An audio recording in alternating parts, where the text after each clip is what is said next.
बहू जल्दी जल्दी काम निपटा ले, मेहमान कभी भी आ जाएंगे। हाँ हाँ माँ जी, मैं अपनी तरफ से काम निपटाने में लगी हुई हूँ। मेहमानों के आने के बाद उनको भी तो देखना पड़ेगा ना। तुझे पता है मेरी बहन कलावती मुझसे कई सालों बाद मिल रही है, लेकिन इस बार मेरी बहन, जीजा जी और उसका इंजीनियर बेटा भी घर आ रहे हैं। वैसे माँ, मासी को आपको कहना चाहिए कि इंजीनियरिंग की डिग्री अब रद्दी हो चुकी है। ये सब बातें तू दीदी के सामने मत बोल देना, उन्हें बुरा लगेगा। तेरी आदत नहीं गई है अभी तक मजाक बनाने वाली। अजी ऐसे क्यों बोल रहे हैं आप? माँ जी ठीक कह रही हैं। आप ऐसे अगर उनका मजाक बनाएंगे तो उन्हें बुरा लगेगा। दादी, दादी कौन आ रहा है जिनकी इतनी बातें हो रही हैं? तेरी बड़ी दादी आ रही है, वो तो मुझसे भी ज्यादा अच्छी है। तुझे ढेर सारी चीजें खिलाने वाली है। क्या सच में वो दादी मुझे बहुत सारी चीज खिलाएंगी? हाँ, तभी जब तुम अपनी पढ़ाई पूरी करोगे। घर में सभी खुश थे। मेहमानों के आने की तैयारी चल रही थी। अब कुछ देर बाद ही शोभना की बड़ी बहन कलावती, अशोक और विनय आते हैं। अरे शोभना, तू तो एकदम ही बदल गई है। दीदी आप भी तो बदल गई हैं। इतने सालों बाद मिल रहे हैं हम। और जीजा जी तो बूढ़े हो गए। टेंशन से सारे बाल उड़ गए हैं उनके सर के। और विनय भाई कैसा है? सुना इंजीनियरिंग की डिग्री ली है तूने। इंजीनियरिंग की डिग्री का कोई फायदा नहीं भैया। माँ की जिद पर मैंने इंजीनियरिंग तो कर ली, लेकिन कोई फायदा नहीं। अब वही कॉर्पोरेट मजदूरी कर रहा हूँ। सबका यही हाल है। चल तुझे घुमाकर लेकर आता हूँ। अभी किसी को कहीं जाने की जरूरत नहीं है। घर आए मेहमान थोड़ा आराम करेंगे, उसके बाद कहीं घूमने जाएंगे। खाना पीना भी तो खाने दे उन्हें, नालायक। एक बेटे का बाप हो गया है, लेकिन अकल इसके अंदर बिल्कुल नहीं है। माँ जी मैं खाना लगाती हूँ, आप लोग फ्रेश हो जाइए। शोभना मेहमानों को उनका कमरा दिखाने ले जाती है। वहीं सुरेखा किचन में खाना लगाने की तैयारी में होती है। दूसरी तरफ सभी कुछ देर बाद खाना खाने बैठते हैं। खाने में नॉनवेज बना होता है और अशोक नॉनवेज की हड्डियों को भी ऐसे खा रहा था जैसे उसने कभी नॉनवेज ही नहीं खाया हो। मौसा जी बड़े दिनों बाद खा रहे हैं चिकन, तभी तो हड्डियां भी छोड़ने का मन नहीं कर रहा आपका। चुप कर नालायक, कैसी बातें करता है। अरे इन्हें तो नॉनवेज खाने की इतनी आदत है कि नॉनवेज देखकर इनसे रुका ही नहीं जाता। अरे ये तो कुछ भी नहीं, पिताजी तो एक बार बकरे का सर ऐसे खा रहे थे जैसे इन पर कोई भूत आ गया हो। तेरा बेटा भी मेरे बेटे की तरह कम दिमाग का लगता है। देख रहे हो ना भाभी जी, मेरी कैसे इंसल्ट हो रही है। क्या भैया आपको कम दिमाग के लगते हैं? नहीं नहीं, वो तो पूरे घर में सबसे समझदार है। मेहमानों के आने से घर में चहल पहल थी। सब खुश थे और सबसे ज्यादा अगर कोई खुश था तो वो थी शोभना, क्योंकि बहुत समय बाद शोभना अपनी बहन और जीजाजी से मिल रही थी। सब कुछ अच्छा चल रहा था। ऐसे ही मेहमानों को आए हुए कई दिन बीत जाते हैं। एक रोज शोभना छत पर बैठी होती है। दीपक, चंदन और अशोक बाहर पार्क में घूमने गए होते हैं। सुरेखा भी पड़ोस की औरतों के साथ बाजार गई होती है। अरे कलावती दीदी, रमेश भाई के बच्चे तो इतने बिगड़ गए हैं कि सुना है अपने पिता की एक नहीं सुनते। हाँ हाँ, मैंने भी सुना है वो अपने बाप की नहीं सुनते, तो हमारी क्या सुनेंगे। मैं भी आई थी एक रोज समझाकर। दोनों बहनें बातें करते हुए छत पर घूम रही होती हैं। तभी कलावती छत से नीचे झांककर अपनी बहन शोभना से कहती है, यहाँ से कुछ अजीब सी बदबू आ रही है, जैसे कोई जानवर मर गया हो। शोभना कलावती के कहने पर जैसे ही छत से झांकने लगती है, वैसे ही शोभना के कानों के पीछे से एक डरावनी आवाज आती है। तेरी मौत तो मेरे हाथों ही लिखी थी, अब मरने के लिए तैयार हो जा। शोभना जब पीछे मुड़कर देखती है तो उसके पैरों तले जमीन खिसक जाती है, क्योंकि कलावती चुड़ैल के रूप में बदल चुकी थी।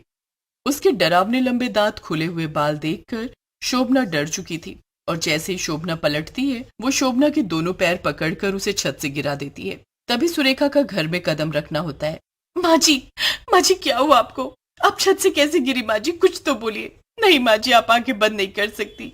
माँ जी उठिए, कुछ तो बोलिए। हंसता खेलता परिवार क्षण भर में गम के माहौल में ढल चुका था, और हर किसी को हैरानी हो रही थी कि शोभना ने छत से कूदकर जान क्यों दी। ये सब तुम दोनों की वजह से हुआ है। मेरी मासूम सी बहन को इतनी भी क्या टेंशन थी जो उसने खुदकुशी कर ली। माँ को कोई टेंशन नहीं थी। मैंने माँ को कभी कोई दुख नहीं दिया, और माँ खुदकुशी नहीं कर सकती। आप लोग समझने की कोशिश कीजिए। जरूर माँ का पैर फिसल गया होगा और वो गिर गई होगी। बेटा तू हमारा मुंह बंद करवा सकता है, लेकिन गांव, समाज, रिश्तेदार, उनको कैसे समझाएगा कि शोभना ने खुदकुशी नहीं की है? बिल्कुल सही कह रहे हैं माँ पापा आप। और लोगों को कैसे समझाएंगे? हमें तो चुप कर सकते हैं आप। मैं मान ही नहीं सकती कि माँ जी ने आत्महत्या की है। मुझे कुछ भी समझ नहीं आ रहा कि अचानक ये सब क्या हो गया। इस बात को भी अब 15-20 दिन बीत चुके थे। दीपक और सुरेखा काफी परेशान थे। वहीं दूसरी तरफ घर आए मेहमान अब भी घर से जाने का नाम नहीं ले रहे थे। अब एक रोज सुरेखा चंदन के स्कूल से आने का इंतजार कर रही होती है। वहीं दूसरी तरफ अशोक चंदन के साथ एक सुनसान सी जगह पर घूम रहा होता है। तुम्हें ये सारे बिस्कुट चॉकलेट बहुत पसंद है ना? खा लो बेटा, फिर हम घर चलेंगे। बड़े दादू, आप बहुत अच्छे हैं। आपने मुझे कितनी सारी टॉफी चॉकलेट दिलाई। चलो, इसे तुम आराम से खाते रहो। सुरेखा और दीपक चंदन के गुम हो जाने की रिपोर्ट पुलिस में करवाते हैं। इधर अशोक भी अकेले घर आता है। पापा, चंदन कहीं मिल नहीं रहा, न जाने कहाँ चला गया। आखिर इस घर में हो क्या रहा है? पहले शोभना और अब चंदन। मैंने पुलिस कंप्लेंट करवाई है। मेरे बेटे को कुछ नहीं हुआ होगा। अब मेरे बेटे का नाम माँ जी के साथ मत जोड़िए। वो ठीक ठाक है जहां भी है। अब इस बात को 3-4 दिन बीत जाते हैं। चंदन का कहीं भी पता नहीं चलता। दीपक और सुलेखा बहुत परेशान थे। वहीं कलावती, अशोक और विपुल को इस बात से कोई फर्क नहीं पड़ रहा था। लेकिन करीब 1 सप्ताह बाद दीपक ऑफिस जाता है। वहीं दूसरी तरफ सुरेखा घर में अकेली थी। तभी किचन में विनय का जाना होता है। भाभी, आज आप बड़ी सुंदर लग रही हैं, बिल्कुल इस चाकू की धार की तरह। दूर रहिए। और ये क्या मजाक है? भाभी, देवर का मजाक तो चलता है ना। वैसे आज आप इतनी सुंदर लग रही हैं, उतनी सुंदर मरने के बाद भी लगेंगी क्या? क्या मतलब है कि मरने के बाद सुंदर लगूंगी? मतलब मैं क्या रखा है मेरी प्यारी भाभी। इतना कहने के बाद विनय भूत के रूप में आता है और सुरेखा के पेट पर चाकू से कई वार कर देता है। सुरेखा वहीं उसी वक्त दम तोड़ देती है। अब देर शाम जब दीपक घर आता है तो वो घर के बाहर भीड़ देखकर हैरान होता है। ये सब क्या है? सुरेखा को क्या हुआ? सुरेखा, उठो। नहीं, तुम मुझे छोड़कर नहीं जा सकती। सुरेखा। बेटा, घर में 2 चोर घुस आए थे। उन्होंने हम तीनों को बंधक बना लिया और बहू ने जब उनका विरोध किया तो उन्होंने उसे मौत के घाट उतार दिया। नहीं, ऐसा नहीं हो सकता। कह दो कि ये सब झूठ है। संभालिए भैया अपने आप को। होनी को कौन टाल सकता है? दीपक पूरी तरह सदमे में चला जाता है। एक के बाद एक उसका पूरा परिवार खत्म हो चुका था। अब एक रोज दीपक देर रात सोया होता है। तभी उसके कानों में आवाज आती है, हमें बचाओ, हमें बचाओ, ये लोग अच्छे नहीं हैं। ये आवाज सुनकर दीपक उठता है तो वो अपने आसपास अपनी पत्नी, माँ और बेटे को महसूस करता है। लेकिन जैसे तैसे वो सो जाता है। अब अगली सुबह दीपक उठकर सबसे पहले मुकेश से मिलने जाता है और उसे सारी बातें बताता है। तूने मुझे अपनी माँ के जाने की बात भी बताई थी, अपने बेटे के गुम होने की बात भी बताई। अब भाभी का अचानक क्यों जाना? मुझे ये सब ठीक नहीं लग रहा। मैं बिल्कुल अकेला पड़ गया हूँ। मैं भी अब जीना नहीं चाहता। मैं भी अपने परिवार के पास जाना चाहता हूँ। कल रात वो मुझे कुछ कहने की कोशिश कर रहे थे। बेवकूफी मत कर। मैं बहुत ही पहुंचे हुए सिद्ध पुरुष बाबा को जानता हूँ, जिन्होंने सालों की तपस्या से सिद्धि और शक्तियों को प्राप्त किया है। वो तेरी मदद जरूर कर सकते हैं। मुकेश और दीपक अब उस सिद्ध पुरुष बाबा के पास पहुंचते हैं, जिन्होंने सालों तपस्या करके तिलिस्मी और पावन शक्तियां प्राप्त की थी। और वो सारी बातें सुनते हैं।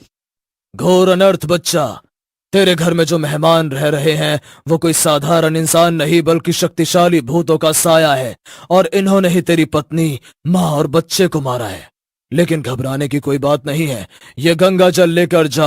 इसे तो पूरे घर में छिड़क कर इस तिलस्मी बात से उन तीनों पापियों का अंत कर दे। आपका बहुत बहुत शुक्रिया बाबा।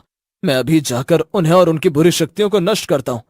और ध्यान रहे, इस तिलस्मी बाढ़ से उनका अंत होते ही तुझे तेरा परिवार भी मिल जाएगा। दीपक और मुकेश बिना समय गवाए घर पहुंचते हैं और पूरे घर में गंगा जल छिड़कते हैं। गंगा जल के छिड़काव से वो लोग बेचैन हो जाते हैं और जैसे ही बाहर आते हैं वैसे ही वो अपने असली रूप में आ जाते हैं।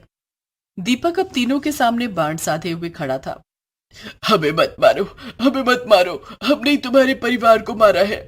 तुम्हारे घर आने वाले मेहमानों की बस इतनी गलती की वो हमारे अड्डे से होकर गुजरे, और हमारे अड्डे से गुजरने वाले का अंत निश्चित होता है। दीपक उनकी बात सुनने के बाद बाबा का दिया हुआ तिलिस्मी बाण उन तीनों पर साथ देता है, जिससे तीनों वहीं जलकर भस्म हो जाते हैं। और तभी वहां उनके भस्म होते ही दीपक की माँ, पत्नी और बच्चा एक तिलिस्मी शक्ति द्वारा प्रकट होते हैं, जिससे दीपक को उसका पूरा परिवार मिल जाता है। और दूसरी तरफ उसके घर से भूतिया मेहमानों का साया दूर हो जाता है।